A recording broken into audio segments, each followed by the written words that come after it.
Hi ಎಲ್ಲರಿಗೂ ನಮಸ್ಕಾರ. Welcome back to our YouTube channel. ಯಾರೆಲ್ಲ ವಿಡಿಯೋಸ್ ಅನ್ನ ಸಬ್ಸ್ಕ್ರೈಬ್ ಮಾಡದೆ ನೋಡ್ತಾ ಇದ್ದೀರಾ, ಸಬ್ಸ್ಕ್ರೈಬ್ ಮಾಡ್ಕೊಳ್ಳಿ. ಹಾಗೆ ಇದು ಟಿಇಟಿಗೆ ಸಂಬಂಧಿಸಿದಂತೆ ನಾವಿವಾಗ 4ನೇ ತರಗತಿ ಏನು ಗಣಿತ MCQs ನ ಸಾಲ್ವ್ ಮಾಡ್ತಾ ಇದ್ವಿ. ಅದರಲ್ಲಿ ಇವಾಗ ನಾವು ನೋಡುವಂತಹ ಟಾಪಿಕ್ ಬಂದು ಘನಾಕೃತಿಗಳಾಗಿರುತ್ತೆ. ಓಕೆ, ಮೊದಲನೇ ಪ್ರಶ್ನೆ ನೋಡ್ತಾ ಹೋಗೋಣ. ಕಬ್ಬಿಣದ ಕಪಾಟು ಡ್ಯಾಶ್ ಆಕಾರದಲ್ಲಿ ಇರುತ್ತೆ. ಯಾವುದು? ಉದ್ದ, ಅಗಲ, ಆಯತ, ಘನ, ಸಿಲಿಂಡರ್ ಅಂತ ಇದೆ. ಯಾವ ಆಕಾರದಲ್ಲಿ ಇರುತ್ತೆ ನೋಡಿ? ಕಬ್ಬಿಣದ ಕಪಾಟು ಯಾವಾಗ್ಲೂ ಆಯತ ಘನ ಆಕಾರದಲ್ಲಿ ಇರುತ್ತೆ. ಇನ್ನು ಪಂಚಭುಜಾಕೃತಿಯಲ್ಲಿ ಇರುವಂತಹ ಒಟ್ಟು ಭುಜಗಳ ಸಂಖ್ಯೆ ಎಷ್ಟು? ಪಂಚಭುಜಾಕೃತಿಯಲ್ಲಿ ಇರುವಂತಹ ಒಟ್ಟು ಭುಜಗಳ ಸಂಖ್ಯೆ ಎಷ್ಟು ಅಂತ ಕೇಳಿದರೆ ಎಷ್ಟಿರುತ್ತೆ? 5 ಇರುತ್ತೆ. ಓಕೆ, ಇನ್ನು ಮೂರನೇ ಪ್ರಶ್ನೆ. ಕಬಡ್ಡಿ ಆಟದ ಅಂಕಣದ ಆಕಾರ ಯಾವುದು? ಆಯತ, ಚೌಕ, ತ್ರಿಭುಜ, ವೃತ್ತ ಅಂತ ಇದೆ. ಸರಿಯಾದಂತ ಆಪ್ಷನ್ ಯಾವುದು? ಆಯತ. ಓಕೆ, ಬಟ್ಟೆ ಸೋಪಿನ ಬಿಲ್ಲೆಗಳು ಯಾವ ರೀತಿ ಇರುತ್ತೆ? ಹಾಳೆ ತರ ಇರುತ್ತೆ, ಆಯತ ಘನ ಆಗಿರುತ್ತಾ, ಗೋಲ ಆಗಿರುತ್ತಾ, ಶಂಕು ಆಗಿರುತ್ತಾ? ಯಾವ ಆಕಾರದಲ್ಲಿ ಇರುತ್ತೆ ಬಟ್ಟೆ ಸೋಪಿನ ಬಿಲ್ಲೆಗಳು? ಓಕೆ, ಬಟ್ಟೆ ಸೋಪಿನ ಬಿಲ್ಲೆಗಳು ಯಾವ ತರ ಇರುತ್ತೆ? ಅದು ಆಯತ ಘನ ಆಗಿರುತ್ತೆ. ಇನ್ನು ಕೇರಂ ಬೋರ್ಡಿನ ಮೇಲ್ಮೈ ಆಕಾರ ಯಾವ ಆಕಾರದಲ್ಲಿ ಇರುತ್ತೆ? ಕೇರಂ ಬೋರ್ಡ್ ಓಕೆ ಯಾವುದು? ಚೌಕ, ತ್ರಿಭುಜ, ಘನ, ವೃತ್ತ. ಆಕಾರ ಯಾವ ಆಕಾರದಲ್ಲಿ ಇರುತ್ತೆ? ಮೇಲ್ಮೈ ಆಕಾರ ಅದು ಚೌಕ ಆಕಾರದಲ್ಲಿ ಇರುತ್ತೆ. ಯಾವುದು? Carrom board. ದಾಳ ಇದು ಯಾವ ಆಕೃತಿಗೆ ಉದಾಹರಣೆ ಆಗಿದೆ? ಡೈಸ್ ಅಂತ ಹೇಳ್ತೀವಿ, ಹೌದಲ್ವಾ? ಘನಾಕೃತಿ, ಸಮತಲಾಕೃತಿ, ಪಟ್ಟಕ, ತ್ರಿಕೋನ ಅಂತ ಇದೆ. ಸರಿಯಾದಂತ ಆಪ್ಷನ್ ಯಾವುದು? ದಟ್ ಇಸ್ ಘನಾಕೃತಿ. ಓಕೆ, ದಾಳ ಇದು ಯಾವ ಆಕೃತಿಗೆ ಉದಾಹರಣೆ ಆಗಿದೆ? ಇದು ಘನಾಕೃತಿಗೆ ಉದಾಹರಣೆ ಆಗಿದೆ. ಒಂದೇ ಗಾತ್ರದ ನಾಣ್ಯಗಳನ್ನ ಒಂದರ ಮೇಲೊಂದರಂತೆ ಜೋಡಿಸಿದಾಗ ಕಾಣುವಂತಹ ಆಕೃತಿ ಯಾವುದು? ಶಂಕು, ಸಿಲಿಂಡರ್, ಗೋಲ, ಚೌಕ ಅಂತ ಇದೆ. ಯಾವ ತರ ಕಾಣುತ್ತೆ ನೋಡಿ? ಒಂದೇ ಗಾತ್ರದ ನಾಣ್ಯಗಳನ್ನ ನಾವು ಒಂದ್ರ ಮೇಲಂತೆ ಜೋಡಿಸಿದಾಗ ಅದು ಯಾವಾಗ್ಲೂ ಯಾವ ರೀತಿ ಕಾಣುತ್ತೆ? ಸಿಲಿಂಡರ್ ಆಕಾರದಲ್ಲಿ ಅದು ಕಾಣುತ್ತೆ. ಓಕೆ, ಜೋಕರ್ ಟೋಪಿಯಲ್ಲಿ ಇರುವಂತಹ ಶೃಂಗಗಳ ಸಂಖ್ಯೆ ಎಷ್ಟು ಅಂತ ಕೇಳಿದರೆ, ಓಕೆ, ಜೋಕರ್ ಟೋಪಿಯಲ್ಲಿ ಇರುವಂತಹ ಶೃಂಗಗಳ ಸಂಖ್ಯೆ ಎಷ್ಟಾಗಿರುತ್ತೆ ಅಂತ ಹೇಳಿದ್ರೆ ಅದು 1 ಮಾತ್ರ ಇರುತ್ತೆ. ಜೋಕರ್ ಟೋಪಿಯಲ್ಲಿ ಶೃಂಗಗಳ ಸಂಖ್ಯೆ 1 ಇರುತ್ತೆ. ಓಕೆ, ಇನ್ನು ರುಬಿಕ್ಸ್ ಕ್ಯೂಬ್ ಯಾವ ಆಕೃತಿಗೆ ಉದಾಹರಣೆ ಅಂತ ಕೇಳಿದರೆ? ಆಯತ, ಗೋಲ, ಸಮತಲಾಕೃತಿ, ಘನಾಕೃತಿ. ಸರಿಯಾದಂತ ಆಪ್ಷನ್ ಯಾವುದು? ಘನಾಕೃತಿಗೆ ಉದಾಹರಣೆ. ಯಾವುದು?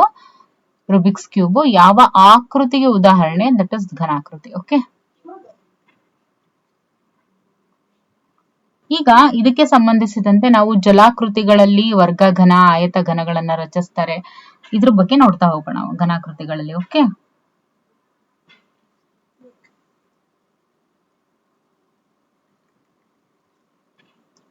ಈ ಕೆಳಗಿನ ಜಲಾಕೃತಿ ಯಾವ ಘನಾಕೃತಿಯದ್ದಾಗಿದೆ ಅಂತ ಕೇಳಿದರೆ? ಓಕೆ, ಚೌಕ ಘನ, ಶಂಕು, ಸ್ತಂಭಾಕೃತಿ, ಆಯತ ಘನಾಕೃತಿ ಅಂತ ಇದೆ. ಯಾವುದಕ್ಕೆ ಇದು? ಆಯತ ಘನಾಕೃತಿ. 3 ಆಯಾಮದ ಚೌಕ ಘನದ ಮುಖವು 2 ಆಯಾಮದ ಡ್ಯಾಶ್ ಆಕೃತಿ. ನೋಡಿ, 3 ಡೈಮೆನ್ಷನಲ್ ಚೌಕ ಘನದ ಮುಖ ಯಾವಾಗ್ಲೂ 2 ಆಯಾಮದ ಡ್ಯಾಶ್ ಆಕೃತಿ ಆಗಿರುತ್ತೆ. ಯಾವುದು? ದಟ್ ಇಸ್ ಚೌಕ ಆಕೃತಿ ಆಗಿರುತ್ತೆ. ಈ ಕೆಳಗಿನ ಜಲಾಕೃತಿಗಳಲ್ಲಿ ಆಯತ ಘನದ ಜಲಾಕೃತಿ ಯಾವುದು ಅಂತ ಕೇಳಿದ್ದಾರೆ. ಯಾವುದು? ಫಸ್ಟ್ ಅನ್ನೇ ನೋಡಿದ್ವಿ, ಯಾವುದು? 4th is the right answer.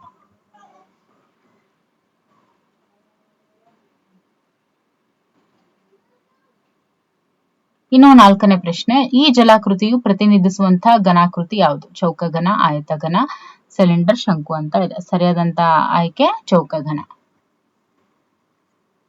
ದಾಳದ ಜಲಾಕೃತಿಯು ಯಾವ ತರ ಇದೆ ಅಂತ ಹೇಳ್ಬೇಕಿಲ್ಲಿ. ಓಕೆ,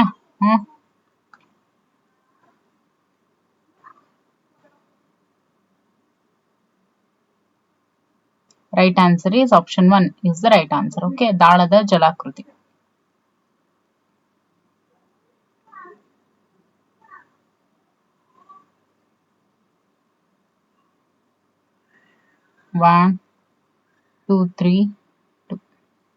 ಇದು ಆಯತ ಘನದ ಘನಾಕೃತಿ. ಯಾವುದು? ಆಯತ ಘನದ ಘನಾಕೃತಿ ಯಾವುದು? ಇದರಲ್ಲಿ ಆಯತ ಘನದ ಘನಾಕೃತಿ ಯಾವುದು ಅಂತ ಹೇಳಿದ್ರೆ ಆಪ್ಷನ್ 2 ಬೆಂಕಿ ಪೆಟ್ಟಿಗೆ. ಓಕೆ, ಬೆಂಕಿ ಪಟ್ಟಣ ಆಗ್ಬೇಕಿದು. ಜಲಾಕೃತಿಯು ಹೋಲುವಂತ ಕೆಳಗಿನ ಜಲಾಕೃತಿ ಯಾವುದು? ಇದು ಆಲ್ರೆಡಿ ರಿಪೀಟೆಡ್ ಕ್ವೆಶನ್ ಅಂತ ಹೇಳ್ಬೋದು. ಸೊ ಸರಿಯಾದಂತ ಆಯ್ಕೆ ಆಯತಘನ. ಎಲ್ಲಾ ಮುಖಗಳು ಚೌಕಾಕಾರದಲ್ಲಿ ಇರುವಂತ ಘನಾಕೃತಿ ಯಾವುದು? ಎಲ್ಲಾ ಮುಖಗಳು, ಪ್ರತಿಯೊಂದು ಮುಖ ಕೂಡ ಚೌಕಾಕಾರದಲ್ಲೇ ಇರುವಂತಹ ಘನಾಕೃತಿ ಯಾವುದು ಅಂತ ಹೇಳಿದ್ರೆ ದಟ್ ಈಸ್ ಘನ. ಇನ್ನು 9ನೇ ಪ್ರಶ್ನೆ, ಈ ಜಲಾಕೃತಿಯನ್ನ ಪ್ರತಿನಿಧಿಸುವಂತಹ ಘನಾಕೃತಿ ಯಾವುದು? ಈ ಒಂದು ಜಲಾಕೃತಿಯನ್ನ ಪ್ರತಿನಿಧಿಸುವಂತಹ ಘನಾಕೃತಿ ಸಿಲಿಂಡರ್, ಘನ, ಶಂಕು, ಆಯತಘನ ಅಂತ ಇದೆ. ಸರಿಯಾದಂತ ಆಪ್ಷನ್ ಯಾವುದು? ಸಿಲಿಂಡರ್. ಓಕೆ, ಹೌದಲ್ವಾ ಇದು? ಎಸ್. ಶಂಕುವಿನಲ್ಲಿ ಇರುವಂತಹ ಮುಖಗಳ ಸಂಖ್ಯೆ ಎಷ್ಟು ಅಂತ ಕೇಳಿದರೆ ಶಂಕುವಿನಲ್ಲಿ ಯಾವಾಗ್ಲೂ 2 ಮುಖಗಳಿರುತ್ತೆ. ಓಕೆ, ಶಂಕುವಿನಲ್ಲಿ ಇರುವಂತಹ ವಕ್ರ ಮೇಲ್ಮೈಗಳ ಸಂಖ್ಯೆ ಎಷ್ಟು? ವಕ್ರ ಮೇಲ್ಮೈ ಅಂತ ಹೇಳಿದಾಗ ಅದು ಒಂದೇ ಇರುತ್ತೆ. ಓಕೆ, ಗೋಳದಲ್ಲಿ ಇರುವಂತಹ ಮುಖಗಳ ಸಂಖ್ಯೆ ಎಷ್ಟು? ಗೋಳದಲ್ಲಿ ಇರುವಂತಹ ಮುಖಗಳ ಸಂಖ್ಯೆ 1. ಓಕೆ, ಗೋಳದಲ್ಲಿ ಇರುವಂತಹ ಮುಖಗಳ ಸಂಖ್ಯೆ 1. ಎಕ್ಸ್ ಅಕ್ಷರದಲ್ಲಿ ಇರುವಂತಹ ಸಮಮಿತಿ ಅಕ್ಷಗಳ ಸಂಖ್ಯೆ ಎಷ್ಟು? ಎಕ್ಸ್ ಅಕ್ಷದಲ್ಲಿ ಇರುವಂತಹ ಸಮಮಿತಿ ಸಂಖ್ಯೆಗಳು ಎಕ್ಸ್ ಅಕ್ಷದಲ್ಲಿ ಇರುವಂತಹ ಸಮಮಿತಿ ಅಕ್ಷಗಳ ಸಂಖ್ಯೆ ಎಷ್ಟು ಅಂತ ಹೇಳಿದ್ರೆ ದಟ್ ಈಸ್ 2. ಓಕೆ,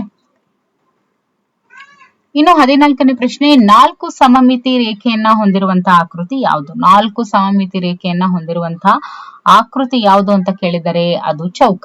ಓಕೆ, ನಿಯಮಿತ ಷಟ್ಭುಜಾಕೃತಿಯಲ್ಲಿ ಇರುವಂತಹ ಸಮಮಿತಿ ರೇಖೆಗಳು ಎಷ್ಟು ಅಂತ ಕೇಳಿದರೆ ಅದು 6. ಸಮಮಿತಿಯನ್ನ ಹೊಂದಿಲ್ಲದೆ ಇರುವಂತಹ ಅಕ್ಷರ ಯಾವುದು? ನೋಡಿ, OAMS ಅಂತ ಇದೆ. This is very important question. Okay, 16ನೇ ಪ್ರಶ್ನೆ ವೆರಿ ಇಂಪಾರ್ಟೆಂಟ್ ಕ್ವೆಶನ್. ಸಮಮಿತಿಯನ್ನೇ ಹೊಂದಿಲ್ಲದೆ ಇರುವಂತಹ ಅಕ್ಷರ ಯಾವುದು ಅಂತ ಹೇಳಿದ್ರೆ ದಟ್ ಈಸ್ ಎಸ್. ಓಕೆ, ಅಂದ್ರೆ option 1 is the right answer. ಇನ್ನು 17ನೇ ಪ್ರಶ್ನೆ, ವರ್ಗಗಣಕ್ಕೆ ಮುಖಗಳ ಸಂಖ್ಯೆ ಎಷ್ಟು? ವರ್ಗಗಣಕ್ಕೆ ಮುಖಗಳ ಸಂಖ್ಯೆ 6. ವರ್ಗಗಣ ಏನಿರುತ್ತೆ ಅದಕ್ಕೆ ಮುಖಗಳ ಸಂಖ್ಯೆ 6 ಇರುತ್ತೆ. ಇದು ಯಾವ ಘನಾಕೃತಿಯ ಜಲಾಕೃತಿ ಅಂತ ಕೇಳಿದರೆ ಆಯತಘನ, ಚೌಕಘನ, ಸಿಲಿಂಡರ್, ಶಂಕು ಅಂತ ಇದೆ. ಸೊ ಸರಿಯಾದಂತ ಆಯ್ಕೆ ಆಯತಘನ. ಓಕೆ, ಈ ಜಲಾಕೃತಿಯಿಂದ ಸಿಗುವಂತ ಘನಾಕೃತಿ ಯಾವುದು? ಇದರಿಂದ ಸಿಗುವಂತ ಘನಾಕೃತಿ ಯಾವ್ದಾಗಿರುತ್ತೆ? ನೋಡಿ, ಶಂಕು, ಸ್ತಂಭಾಕೃತಿ, ಆಯತಘನ, ಚೌಕಘನ ಅಂತ ಇದೆ. ಸರಿಯಾದಂತ ಆಪ್ಷನ್ ಏನು? ಸ್ತಂಭಾಕೃತಿ. ಓಕೆ, ಇನ್ನು 20th ಕ್ವೆಶನ್ ಏನಿದೆಯಲ್ಲ, ಇದರಲ್ಲಿ ಚೌಕಘನವನ್ನ ಹೋಲುವಂತ ಘನಾಕೃತಿ ಯಾವುದು?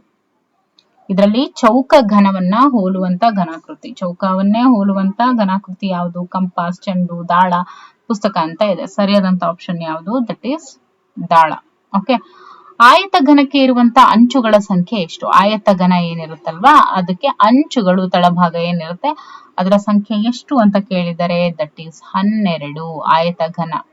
ಓಕೆ, ಆಯತಘನಕ್ಕೆ ಇರುವಂತ ಅಂಚುಗಳ ಸಂಖ್ಯೆ 12 ಇರುತ್ತೆ. ಓಕೆ,